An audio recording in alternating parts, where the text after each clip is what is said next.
everybody, it's Vanessa, the Crafty Gemini, and in this video I'm going to share with you another way that you can use my curve runner when you're making clothes.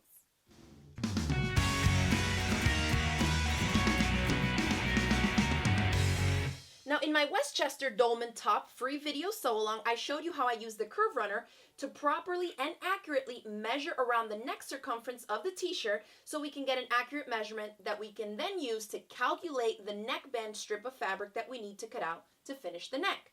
Now I'm going to show you how I also use the curve runner to measure an armscye or an armhole opening of a top and the sleeve measurement, so you can make sure that you know what you're getting into before you try and set in a sleeve by easing in the sleeve into the armscye. All right, so let's see how this works. I have a pattern piece here for a sleeve. This is the sleeve cap.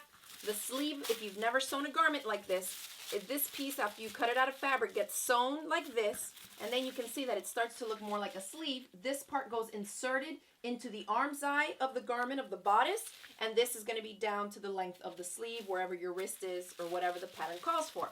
So what I've done to prep this for measuring is that I've gone ahead and marked the seam allowance on the actual pattern piece. I like to do the measuring now before I even dare cut into my fabric.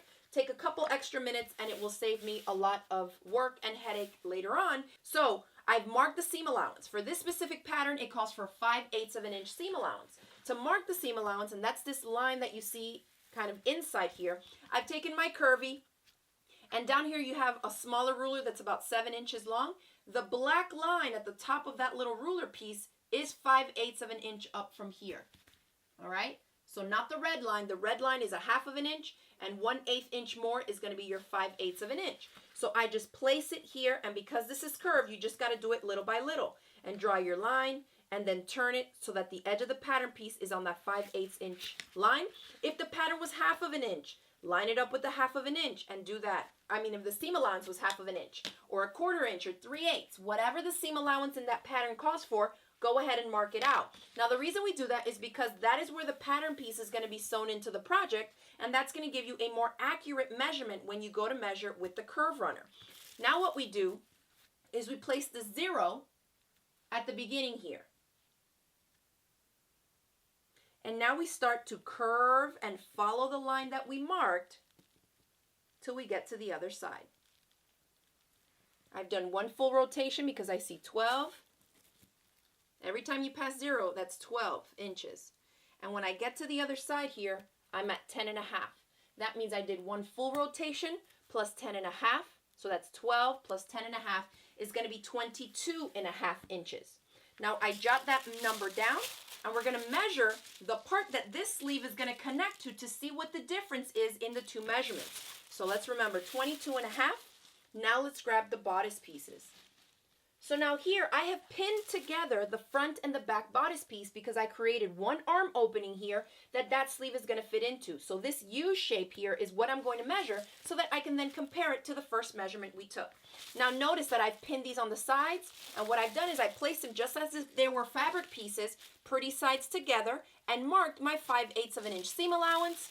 And I took in the dart there so it's not in my way, just as if it was fabric pieces, so that we can get an accurate measurement of this part. And you got to make sure that you put them together here, because otherwise you're going to end up with 5/8 of an inch additional if you try to measure the two pieces separate.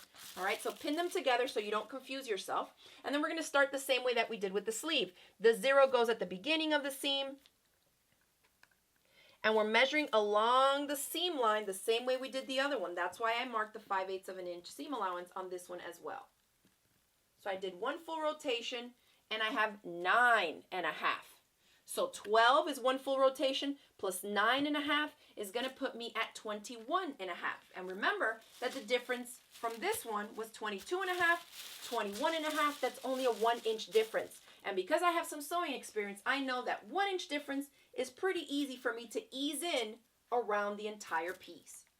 Now, if you're a beginner and maybe you've never set in a sleeve before, and you take this step and measure out your pieces and realize that the sleeve cap ease is maybe 2.5 or 3 inches larger, right? The difference between this measurement and this one, I would steer clear of that pattern until maybe you have a little bit more experience under your belt, because remember, you will have to take some gathering stitches here to cinch this in order to get that much ease to fit into the armscye. But I do think it's helpful to take the curve runner, Measure this out before you've even selected or cut out your fabric, and that way you know exactly what you're getting into before you've pre-washed, cut your fabric, and you know for sure you won't be hit with any surprises by the time you get to the sewing machine to try and ease the sleeve cap into the opening.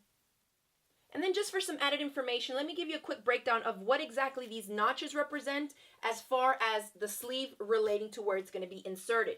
So you'll see that on the front here of the bodice piece, on this side of the arm side, we have one notch, which typically represents the front of the garment. When you see double notches, meaning two of them, that typically represents the back of a garment, all right? So the side that has one notch, and remember, these are going to be sewn here because this is a shoulder seam.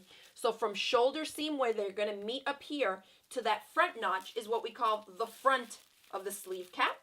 And then from that center shoulder seam to the two notches back here is going to be the back of the sleeve cap. And so what that means is that where those spacing of the measurements are, that part of the sleeve cap needs to be eased into there. So if we look here, this circle up top, let me move this out of the way.